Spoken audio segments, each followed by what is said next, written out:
Olá, seja bem-vindo ao meu canal. Nós estamos já no nosso 9º episódio. Pensa bem, que coisa joia. E essa é a série dos símbolos escondidos ou símbolos ocultos nos 10 mandamentos. E nesse 9º episódio, nós vamos trabalhar o 7º mandamento. E o 7º mandamento atrelado à simbologia do número 7. Mas é muito importante que você se lembre que você está no 9º episódio, portanto a gente já trabalhou 8 episódios. E se você não viu os 8 episódios, eu te recomendo muito que você veja todos os 8 episódios.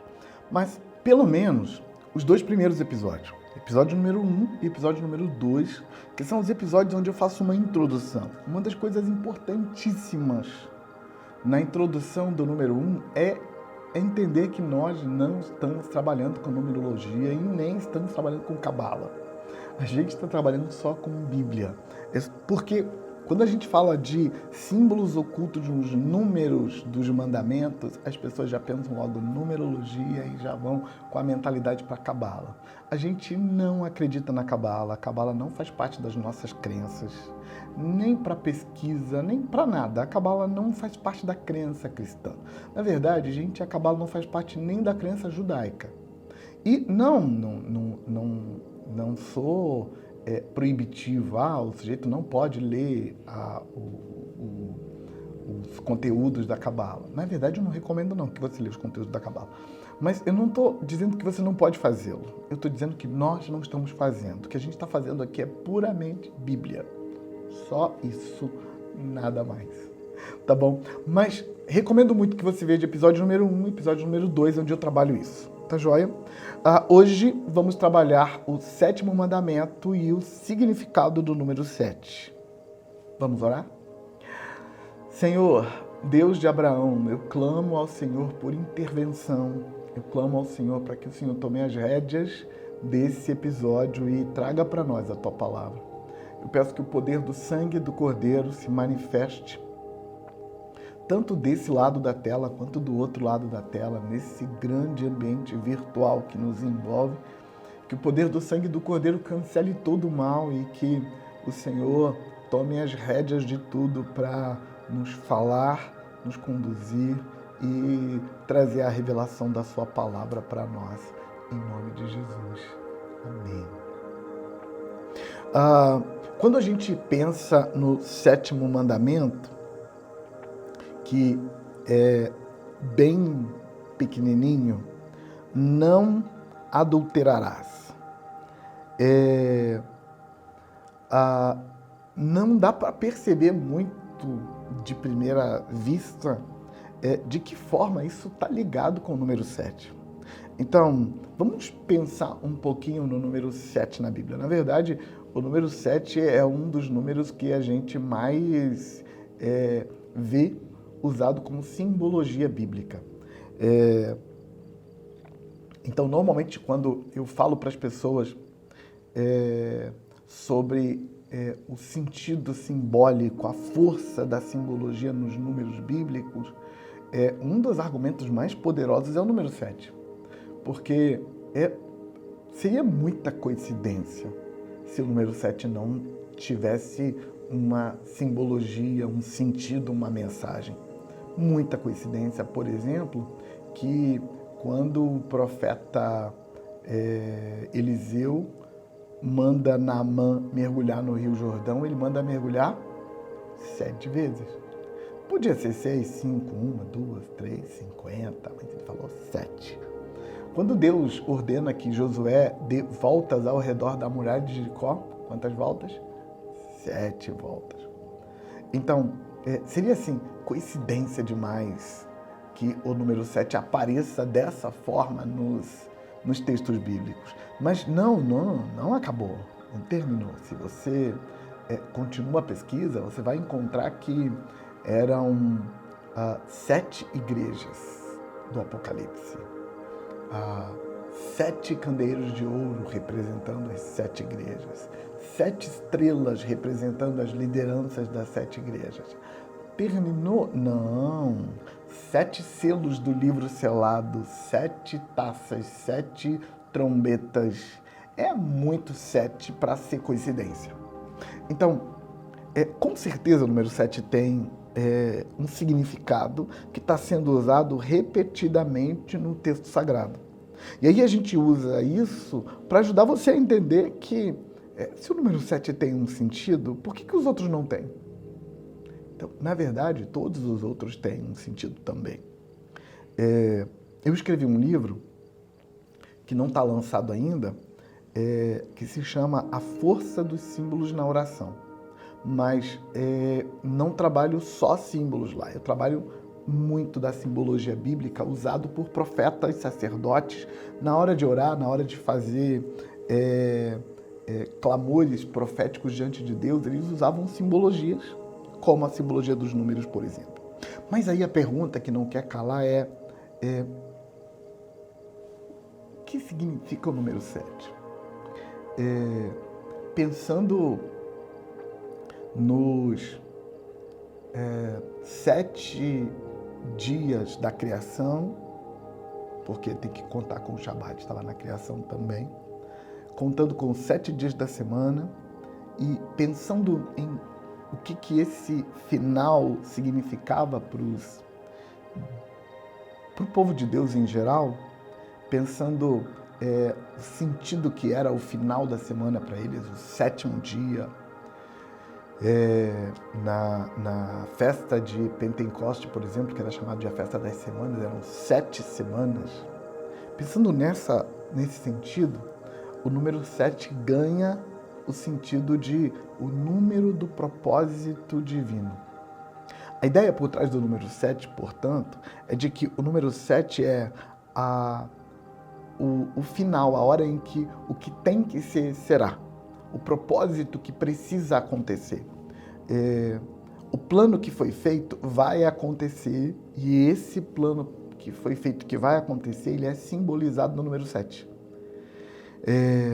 Então, quando Eliseu manda Naamã mergulhar 7 vezes no Jordão, ele está dizendo, no final, o plano de Deus se cumprirá na sua vida. Você ficará curado.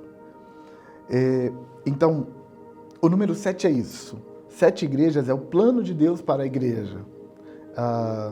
7 trombetas é o final, o cumprimento do plano de Deus. Deus tem um propósito e esse propósito é simbolizado no número 7.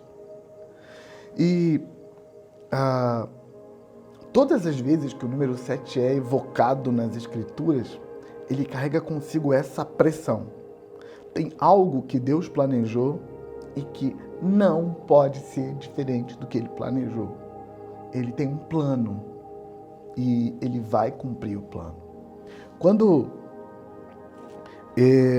o número 7 é usado pelas trevas, ele é sempre usado como ferramenta de zombaria. Quando as trevas usam o número 7, é sempre para atacar o número 7, é sempre para discordar do número 7, para tripudiar, para zombar do número 7, estabelecendo que estão zombando do plano de Deus, estão zombando do propósito de Deus, estão desconsiderando o propósito de Deus. Então, nas trevas, o número 7 é altamente poderoso, porque invoca níveis de sobrenaturalidade das trevas muito grande, considerando que quando você rejeita a luz, você aceitou as trevas.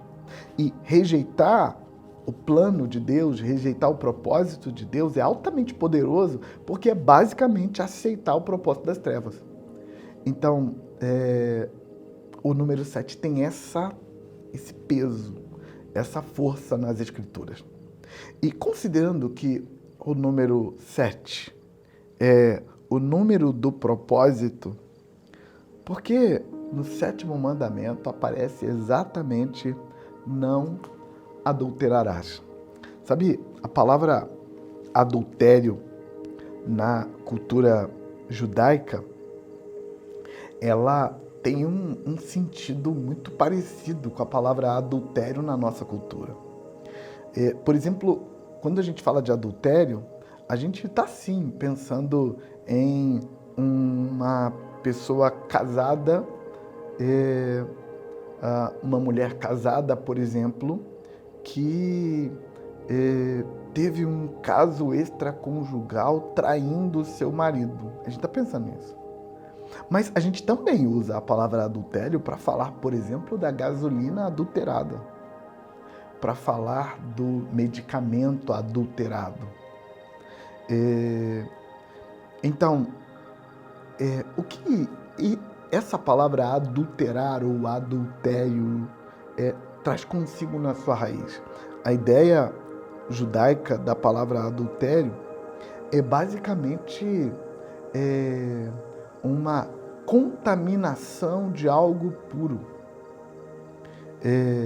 Quando o escritor aos Hebreus disse que deve ser considerado digno de honra o matrimônio e o leito sem mancha, sem mácula. Aquilo era uma clara alusão ao adultério. Implica que existe algo puro, que é o quê? A aliança do casamento. Puro. E alguém contaminou isso, alguém trouxe algo alheio ao puro e colocou dentro de algo puro. E por que o matrimônio, por que o casamento é puro e não cabe adulteração? Com o mesmo sentido, por exemplo, de quando a gente diz que a gasolina é adulterada, significa que tem um produto com um propósito, com uma formulação, e alguém colocou algo dentro daquilo que não pertence àquilo. Então, adultério é macular, é contaminar algo puro, é colocar para dentro algo que não devia estar lá. E quando o texto fala de adultério, ele claramente estabelece que existe um propósito para o casamento, para a aliança de casamento. E por isso o número 7 está aqui. Toda vez que um propósito sai do seu caminho, houve um adultério. O propósito foi adulterado. O número 7 está aqui para dizer que a aliança de casamento é algo muito mais sério do que a conveniência humana quer acreditar. Sabe, quando as pessoas casam, elas não pensam que estão cumprindo um propósito. Quando as pessoas casam e constroem uma aliança de casamento, elas casam porque estão no impulso da paixão, casam porque querem construir família, casam porque querem fazer sexo sem culpa, casam porque é um monte de razão, mas a maioria absoluta dessas razões não levam em consideração que existe um propósito. Quando o texto bíblico fala sobre casamento no Gênesis, primeiro casamento, no capítulo 2 de Gênesis, ali conta a história de como Deus fez o primeiro casamento, que foi tirar a costela de Adão, formar para ele uma esposa e colocar os dois para viverem juntos e abençoar o casamento deles. E o texto fecha no final do capítulo 2, dizendo assim: por esta causa deixará o homem seu pai e a sua mãe e se unirá à sua mulher e os dois serão uma só carne. Eu chamo sua atenção para esse texto porque primeiro o texto conta a história de Deus casando o primeiro casal. E logo na sequência de Deus casar o primeiro casal, ele diz: por essa causa, por causa do que eu fiz com Adão e Eva, por causa de eu ter colocado Adão e Eva dentro de um propósito, o homem vai deixar o seu pai e a sua mãe, vai se casar com a sua mulher e vai ser uma só carne com ela. Então, quando Deus coloca o homem e a mulher como um casal, primeiro homem e primeira mulher como um casal, ele estava estabelecendo que ele tem um propósito para o ser humano e faz parte desse propósito na vida do ser humano é que ele não viva sozinho. Deus tem um plano para o ser humano e nesse plano inclui fazer aliança para, dentro da aliança, os propósitos de Deus se cumprirem ali. Então, Deus estava dizendo que quando essa aliança é traída e um elemento estranho é trazido para dentro da aliança, então o propósito foi adulterado. O plano foi adulterado. E porque o plano foi adulterado, então aquilo que estava cumprindo um propósito não vai mais cumprir o propósito porque ele foi adulterado. A ideia aqui no 7º mandamento nos convida a pensar além do ato de adultério que traz um elemento estranho para dentro do casamento. E o texto colocado aqui junto com o número 7 nos convida a pensar que Deus sempre tem um plano puro, sempre tem um propósito puro para as nossas vidas e a gente pode trazer o nosso plano e adulterar. A gente pode trazer o plano de Satanás e adulterar. Então, adulterar é sempre trazer algo para dentro do plano original. É sempre trazer alguém que não pertence a esta aliança para se envolver dentro da aliança. E eu queria te chamar para pensar nisso. Não só pensar que a prática do adultério é um pouco mais séria do que a gente pensava, porque a gente sempre pensa no adultério como uma coisa que vai magoar o coração de alguém, que vai deixar alguém muito chateado. A gente sempre pensa nisso, porque nosso pensamento egoísta, egocêntrico, individualista, sempre pensa em o adultério fez mal para mim. O adultério fez mal para o outro, o adultério fez mal para alguém. Coitadinho dessa pessoa que está sofrendo por causa do adultério. Mas a ideia por trás do adultério é que o adultério é algo mais. O adultério é a contaminação de um propósito, a contaminação de um plano divino, a sujeira na pureza do propósito da aliança. Mas eu quero ir além com você, como já disse, e eu queria tornar isso um pouco mais subjetivo para a gente aplicar em outras áreas. Eu queria tornar isso subjetivo pensando com você que Deus tem um plano para a sua vida. O diabo tem outro plano para a sua vida. E para complicar essa briga, você tem outro plano para a sua vida. E toda vez que você abre mão do plano de Deus e você coloca outra coisa no plano, no propósito, que é simbolizado aqui no número 7, a palavra adultério cabe. Houve um adultério. Esse adultério implica que houve uma contaminação e o propósito não está mais sendo cumprido. A parte boa é que, com relação ao propósito de Deus e também com relação ao adultério, é possível purificar o que foi contaminado. Deus é poderoso para fazer intervenção e liberar a graça dele, a unção dele, o poder do sacrifício da cruz e purificar e trazer o casamento de volta à pureza original.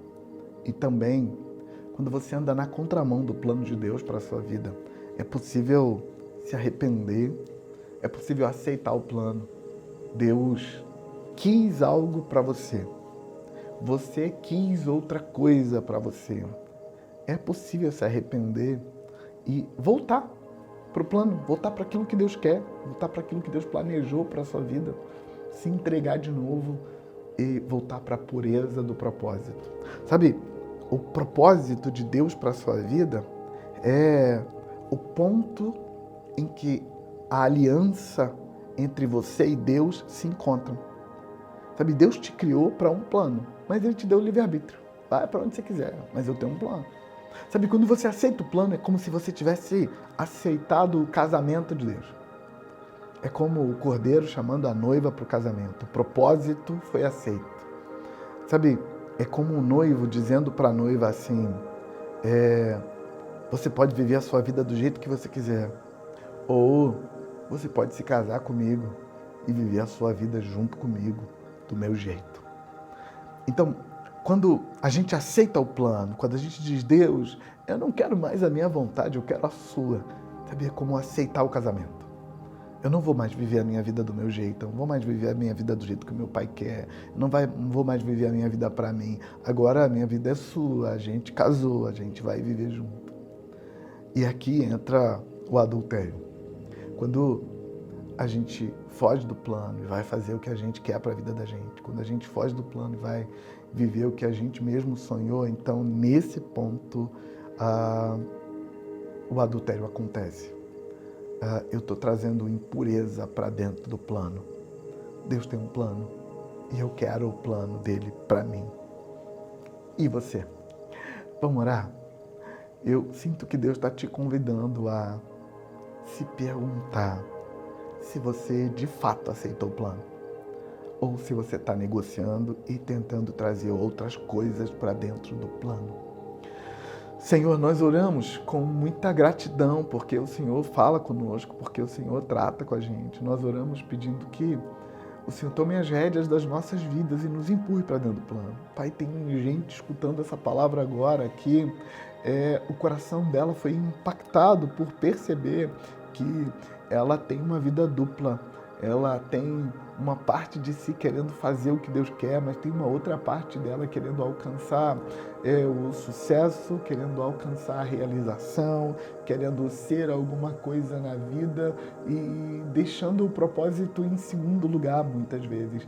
Pai, eu oro por essa pessoa especificamente, para que o Senhor clareie as coisas, dê para ela entendimento suficiente para que ela tome a decisão, porque eu sei, Pai, que o Senhor não vai obrigá-la a escolher se casar com o Senhor, que o Senhor não vai obrigá-la a escolher viver seu propósito, o Senhor vai dar a liberdade, mas eu clamo para que o Senhor torne claro, para que ela não escolha a escolha errada, se enganando, mentindo para si mesma, que se vai escolher a escolha errada, então que escolha com clareza, sabendo que foi isso que escolheu, e para assumir a responsabilidade sobre a própria escolha. Eu clamo ao Senhor por todos nós, desse jeito, em nome de Jesus. Amém. Amém. Deus abençoe você e até o próximo episódio.